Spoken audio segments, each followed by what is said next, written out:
Hey, you guys, happy Sunday. I have a few minutes here, so I just want to kind of go live about Minority Mental Health Month and share some resources that have helped me thrive with my own struggle with mental illness. So, you guys know that I love to help the creative entrepreneurs prioritize their time and really create synergy in their life.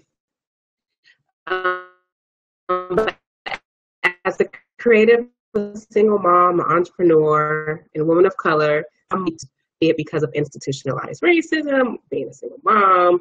There's just so many factors. And plus, I take care of three children, two with autism, one with ADHD, and all three.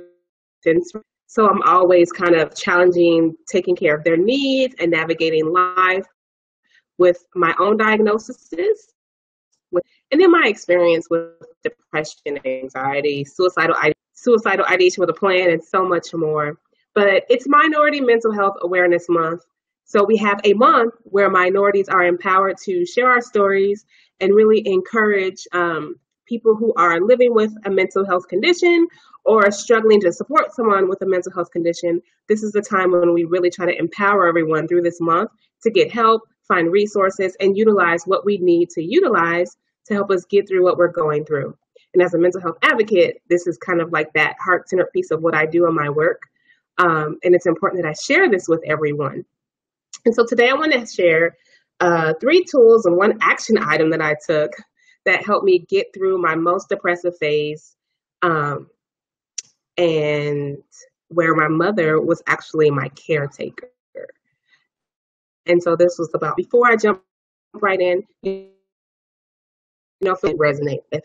So as you know, after I had my daughter about 5 years ago, I was hospitalized for suicidal ideation with a plan, and postpartum depression. And when I got there, they said postpartum psychosis.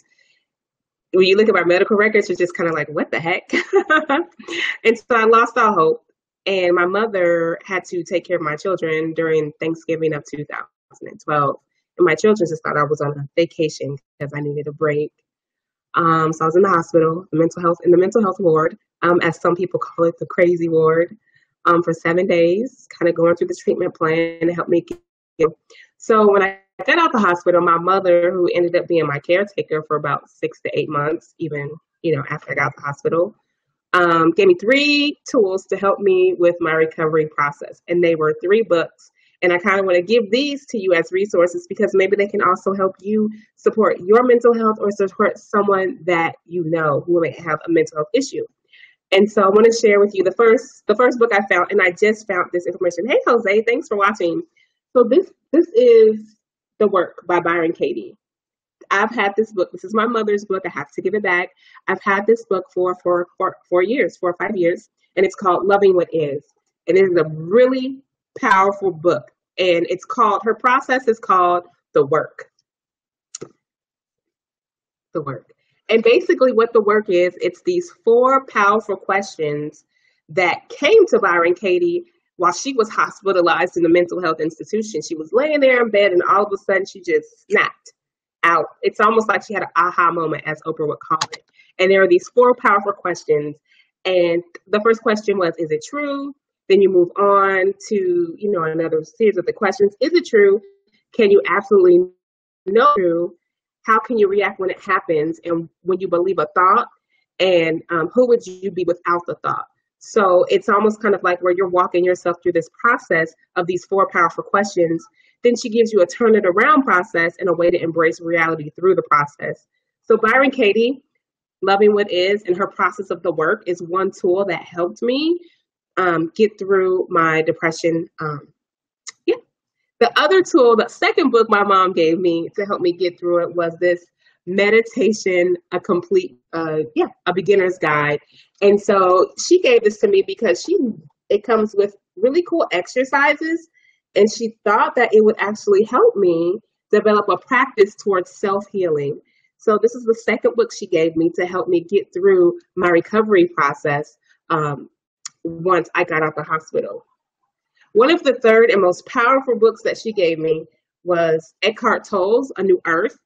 And it's like a personal transformation book, personal development book that helped me shift my perspective and learn more about the ego and how the ego works, and how we can utilize coming from our higher self, which this might be a concept that's new to a lot of people, in order to kind of escape those thoughts and those old mindsets and those old patterns of behavior to help us see life in a new light.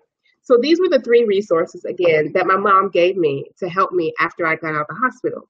The work by Byron Katie, Meditation, A Complete Beginner's Guide, and Eckhart Tolle's A New Earth. These are just three. She gave me a lot more, but I wanted to share these three resources with you guys. And so what ended up happening is I was like, wow, these are some really good books. Maybe I should write a book. So back in 2013, I was like, I'm going to write a book because this book is going to help me recover and it's going to help somebody else. So I wrote a book, you guys, back in 2013. And this book is called Black, Beautiful, and Bipolar. And it is my journey of what I went through. Like, can you look at that? I have a book. It's the journey of what I went through when I had my mental health diagnosis. This after the hospital, Black, Beautiful, and Bipolar, that shares my journey of what happened before my episode and what happened while I was in the hospital. So I'm really very excited about this. So I got this book. I wrote it. I put it on Amazon, and I just left it on Amazon. I never told anybody about it because I was still kind of ashamed that I went through all of this, and I thought I would be looked down on and shunned, and people would talk about it. And then I realized that, you know what, I got to speak my truth. And eventually, if I don't speak my truth, I can't help anybody else. And that was the whole process of me writing this book, was to actually help somebody else who might be going through what I was going through at that moment in my life. And so the one thing that I learned through this whole journey of recovery is that you have to speak your story. And if you don't speak your story, if you don't live your truth, you will constantly be in this battle with yourself of this push and pull of, should I say it? Should I not say it? Should I be quiet? And then internally you have this battle going in within yourself where you want to be who you are, but you're scared.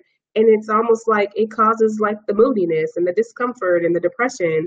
And so I've had like this aha moment myself recently where it's like, you got to be who you are. You got to live your truth and you got to speak your truth. And so I just want to share this with you guys because it's really powerful how when you come open about what you're dealing with, whether it's your mental or emotional or physical health, and you ask for support and you speak your truth and you get help, anything is possible. So these were my three books that helped me get through that difficult time in my life. And then eventually it led me to write a book. I can't believe I wrote this book 3 years ago. 3 years ago, I wrote this book, and it's a really powerful book of what the human mind and the human psyche can go through and where you can end. Because at the very end of this book, I think the last thing I said was, where is it? Let me go to the last sentence. Sorry, guys. I said, who am I? I am that I am. I answer to God, and that's good enough for me. And it was like the very end of where I left the edition of this book. But it's really powerful when you open up and share your story and really kind of start to own that piece of yourself. It actually helps you in the healing. So that's all I got for you guys. I do have like 10 or 9 copies of this. So if you're interested in having one of these books sent to you, I'd be glad to send you a copy. Send me a message. Maybe it'll help you. Maybe it'll help you support someone that might be dealing with bipolar. Since then, I've had like 3 or 4 diagnoses, but the last diagnosis I had was by an African-American psychiatrist who said, look, Myisha, you're a single mom. Your kids have therapy. You're in school. You're an entrepreneur. I'm thinking it's more depression and anxiety because the push and pull you have in your life than it is bipolar disorder. So I've had 3 additional diagnoses since this. So we'll see what happens. But anyway, I'm going to continue to speak my truth, live in my light, and just shine because you know what? The more I do that, the more I feel that self-healing and the more I'm just walking in my power.